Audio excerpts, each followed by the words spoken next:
भारत पाक सीमा, जिसको हम red Cliff सीमा के नाम से जानते हैं, 1947 में सर साइरिल रेडक्लिफ की अध्यक्षता में इसका निर्धारण किया गया। और इस सीमा पर एक तो अपना जम्मू कश्मीर यूटी संयुक्त ये संघ शासित प्रदेश और 3 राज्य पंजाब, राजस्थान और गुजरात, इनकी सीमा लगती है।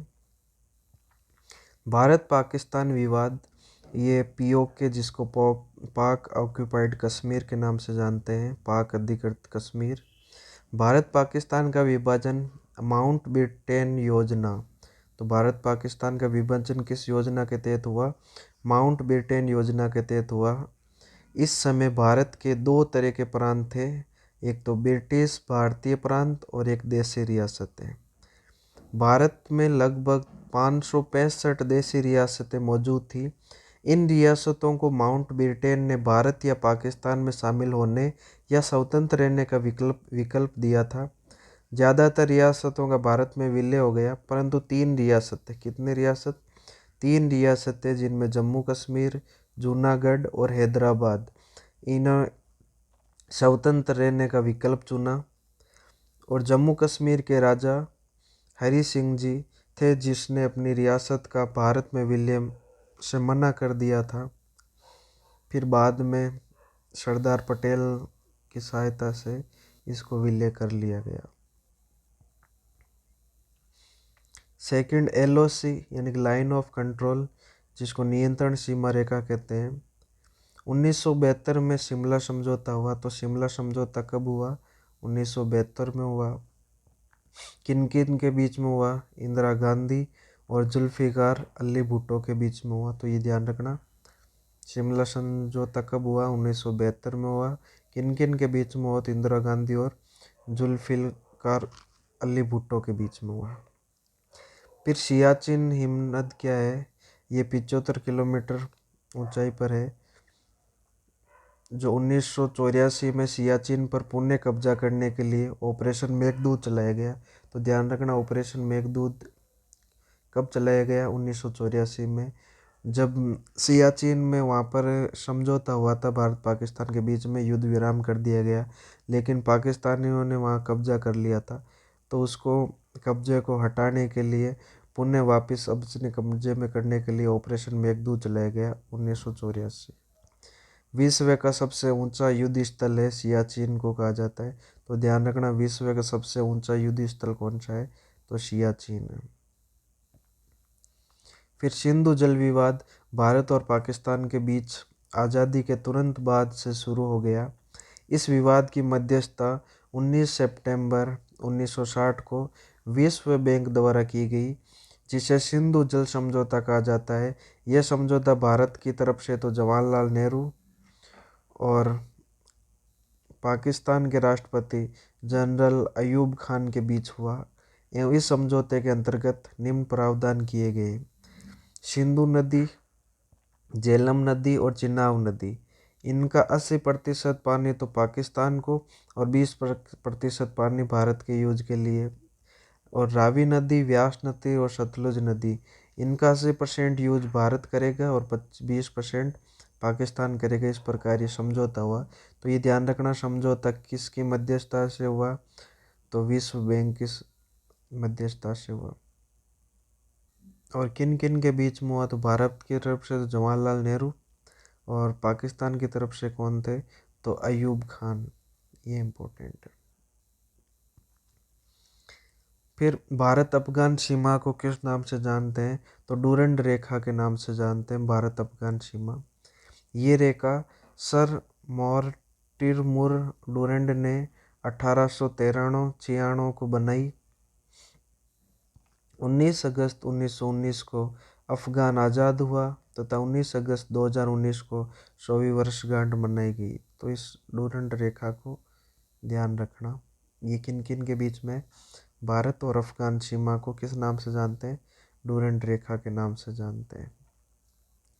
फिर भारत चीन सीमा, जिसको किस नाम से जानते हैं? तो मैकमोहन रेखा के नाम से जानते हैं। 1914-16 में सर हेनरी मैकमोहन के द्वारा सीमा का निर्धारण किया गया, इसलिए इसको मैकमोहन रेखा के नाम से जानते हैं। चीन के साथ भारत के राज्य कौन कौन से लगते हैं? तो एक तो लद्दाख जो केंद्र शासित प्रदेश है, हिमाचल प्रदेश, उत्तराखंड, सिक्किम और अरुणाचल प्रदेश, ये 5, जिनमें तो 4 तो राज्य हैं और एक यूटी है।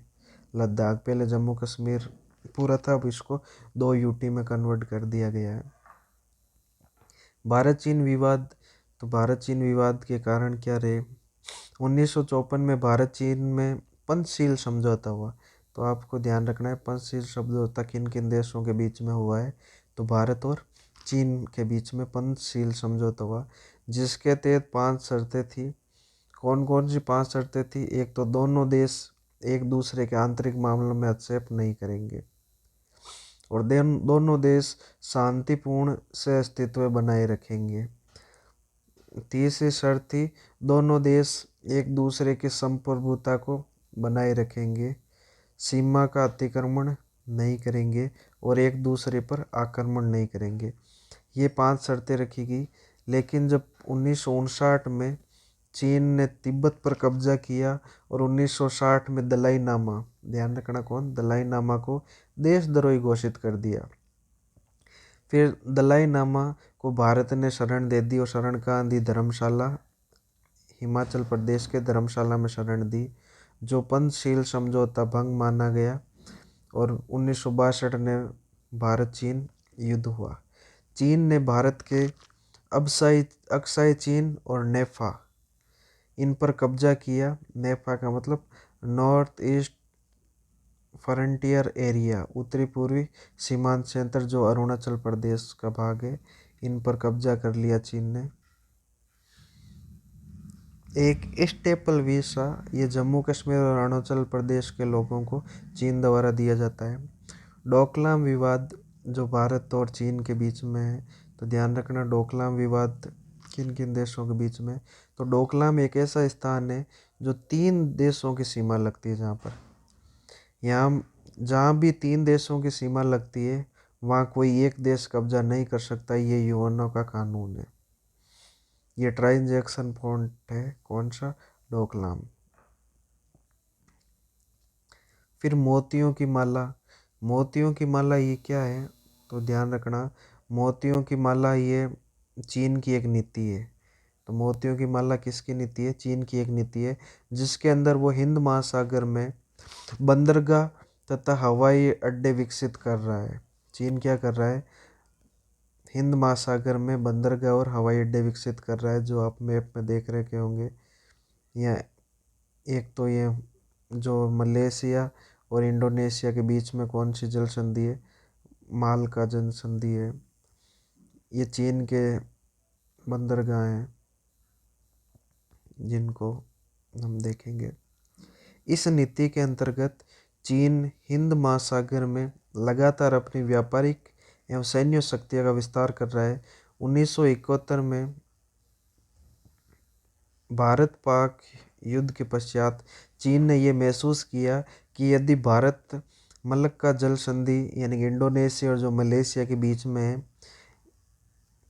ये चीन का आना जाना बंद कर देता है अगर भारत, तो चीन को बहुत अधिक आर्थिक क्षति होगी, क्योंकि चीन का जो 80% आयात और निर्यात होता है ये मलक्का जल संधि से होता है। तो एक तो ध्यान रखना मलक्का जल संधि किन किन के बीच में है? तो इंडोनेशिया और मलेशिया के बीच में जो जल संधि है उसको किस नाम से जाना जाता है? मलक्का जल संधि। और यहाँ पर 80% चीन का आयात और निर्यात इसी मार्ग से होता है। तो चीन ने महसूस किया अगर 1971 के युद्ध के बाद में अगर भारत कभी इस मलक्का जल संधि को रोक दिया, यानी कि यहाँ पर अगर इस मार्ग को रोक देता है, तो चीन का 80% व्यापार प्रभावित होगा। इसी नीति के तहत चीन ने हिंद महासागर में निम्नलिखित बंदरगाहों तथा सैन्य अड्डों का विकास किया। एक तो पाकिस्तान में तो गवादर बंदरगाह, बांग्लादेश में चिटगोंग बंदरगाह, म्यांमार में कोको द्वीप और श्रीलंका में हम्बनटोटा बंदरगाह, मालदीव में फिद्दुफिनोलू और अफ्रीका में जिबूती। तो ये हमने इस डायग्राम में देखा है। ये तो मलक्का जल संधि है जो मलेशिया और इंडोनेशिया के बीच में है। ये इनके चिंटगोंग, कोको द्वीप और हम्बनटोटा, फिद्दू-फिनोलू और ये गवादर बंदरगाह और जिबूती, ये सब बंदरगाह चीन के हैं और द्वीप वगैरह यहाँ पर ये विकसित कर रहा है चीन। क्योंकि अगर भारत रोक देता है तो यहाँ पर 80% व्यापार इसका प्रभावित हो जाएगा चीन का। इसलिए ये नीति बना रहा है। जो ये मोतियों की माला ये नीति है, ये चीन की है।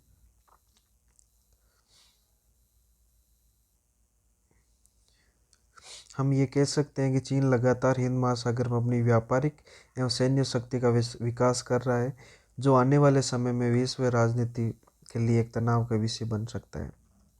फिर इंडो बांग्लादेश बॉर्डर यानी भारत बांग्लादेश सीमा, ये भी किस नाम से जानी जाती है, तो रेड क्लिफ रेखा के नाम से।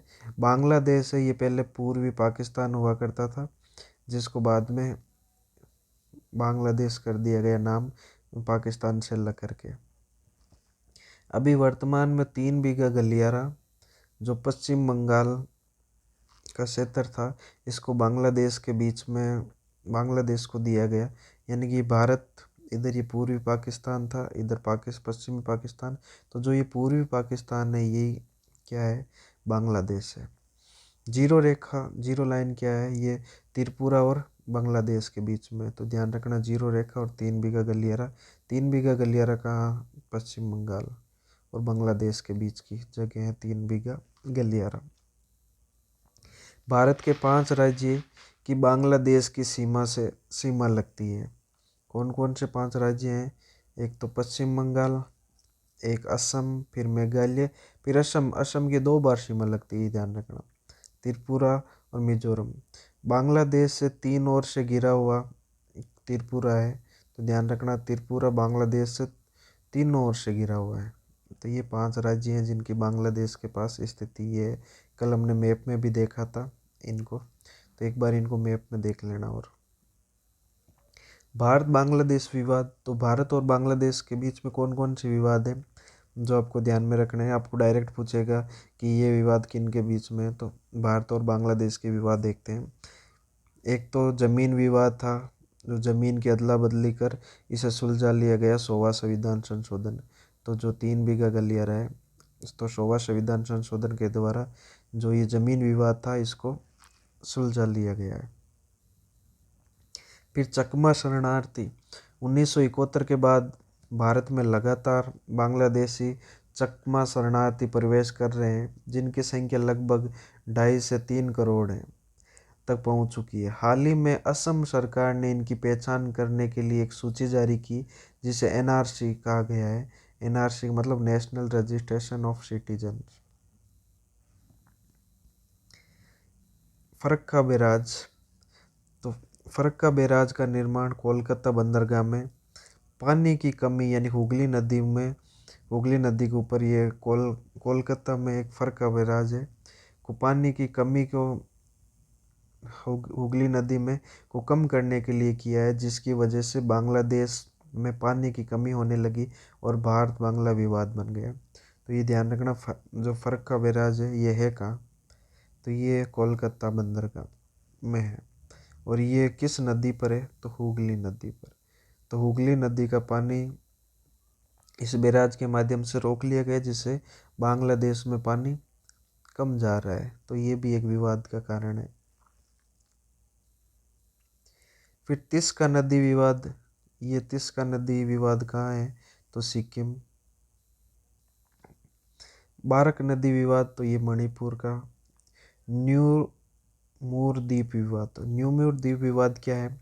न्यू मूर द्वीप एक सुंदरवन डेल्टा के नीचे बंगाल की खाड़ी में एक प्राकृतिक द्वीप है। 1990 के दशक में तो ये ब्रह्मपुत्र नदी के बाढ़ के कारण ये द्वीप भारतीय सीमा में आ गया, जो पहले पूर्ण रूप से ये बांग्लादेश का द्वीप था।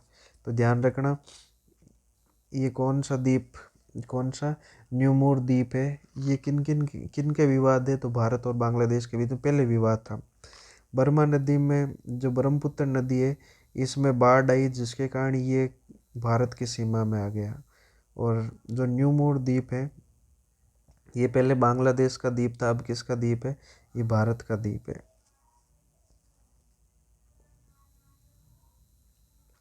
हाल ही में 2018 में बांग्लादेश ने इस विवाद को समाप्त करने के लिए इस द्वीप को भारत को सौंप दिया है और इस द्वीप में भारी मात्रा में प्राकृतिक गैस के भंडार मौजूद है। फिर भारत म्यांमार सीमा, अराकान योमा पर्वतमाला भारत म्यांमार की सीमा बनाती है, तो ध्यान रखना कौन सी? अराकान योमा पर्वतमाला। अराकान योमा पर्वतमाला भारत म्यांमार की सीमा बनाती है।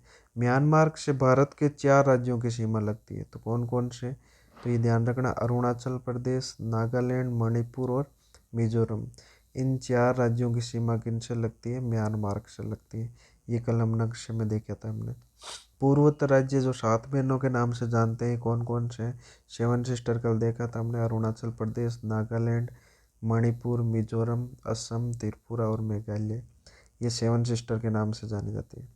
रोहिंग्या मुसलमान समुदाय विवाद, ये म्यांमार से आए जो मुस्लिम है उनको रोहिंग्या मुसलमान समुदाय विवाद के नाम से जाना जाता है। फिर केंद्र शासित प्रदेश की भी कल बात की थी, पहले 7 थे, फिर जम्मू कश्मीर को 2 यूटी में बदला तो 9 हो गए। फिर एक कम हुआ, कौन सा? दादर और नागर हवेली और दमन दीप को इनको एक कर दिया गया, तो अब कितने हैं? 8 हैं। तो ये ध्यान रखना, केंद्र शासित प्रदेश कितने? 8। कल इनको चर्चा की थी इनकी।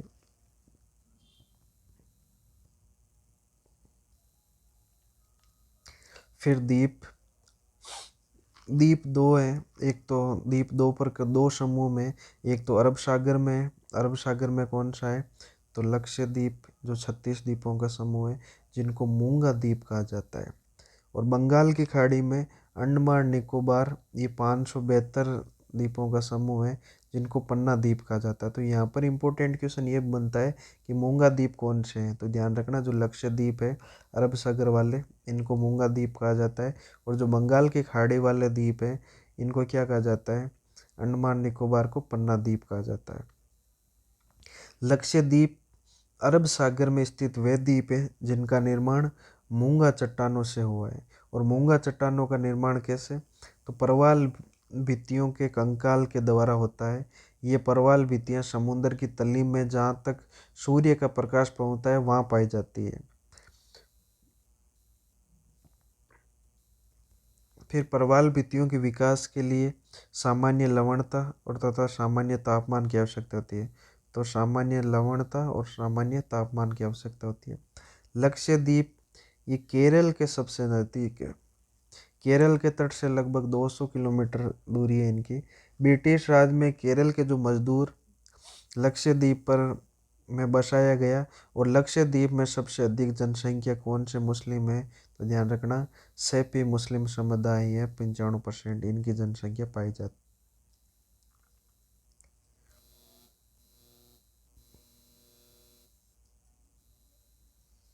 प्रायद्वीप क्या होता है? तीनों ओर जल से घिरा हुआ भूमि क्षेत्र प्रायद्वीप कहलाता है। विश्व का सबसे बड़ा प्रायद्वीप अरब प्रायद्वीप है। द्वीप किसे कहते हैं? तो द्वीप क्या होता है? चारों ओर जल से घिरा हुआ भूमि का क्षेत्र द्वीप कहलाता है। विश्व का सबसे बड़ा द्वीप कौन सा है? तो ग्रीनलैंड है। तो ये ध्यान रखना, ग्रीनलैंड और अरब प्रायद्वीप। विश्व का सबसे बड़ा प्रायद्वीप कौन सा? अरब प्रायद्वीप। और विश्व का सबसे बड़ा द्वीप कौन सा? तो ग्रीनलैंड है। खाड़ी, तीनों ओर भूमि से घिरा हुआ जल क्षेत्र खाड़ी कहलाता है। सबसे बड़ी खाड़ी कौन सी है? तो मैक्सिको की खाड़ी है। कौन सी है? मैक्सिको की खाड़ी है। जल संधि क्या होती है? 2 जल क्षेत्रों को जोड़ने तथा 2 भूमि क्षेत्रों को पृथक करने वाला भाग जल संधि कहलाता है। विश्व की सबसे लंबी जल संधि मलक्का जल संधि है, जो मलेशिया और इंडोनेशिया के बीच में है। फिर पठार क्या होता है? उठा हुआ मैदानी भाग पठार कहलाता है। और विश्व का सबसे ऊंचा पठार कौन सा है? तो तिब्बत का पठार है, ये ध्यान रखना। ऊंचा या सबसे बड़ा कह सकते हो, कौन सा?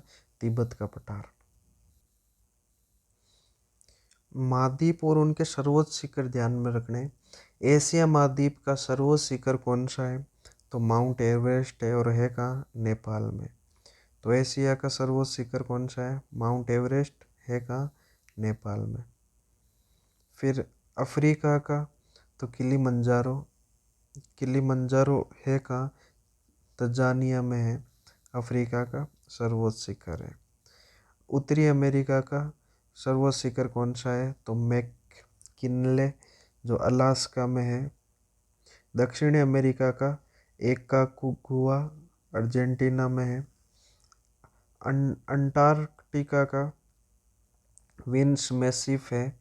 और यूरोप की सर्वोच्च शिखर कौन सा है, एल्ब्रुस है, जो कहाँ है, रूस में है। तो एल्ब्रुस कहाँ है, रूस में, ध्यान रखना। ऑस्ट्रेलिया का, ऑस्ट्रेलिया महाद्वीप का सबसे सर्वोच्च शिखर कौन सा है, तो कोस्क्यो पर्वत है। तो ये ध्यान रखना इनके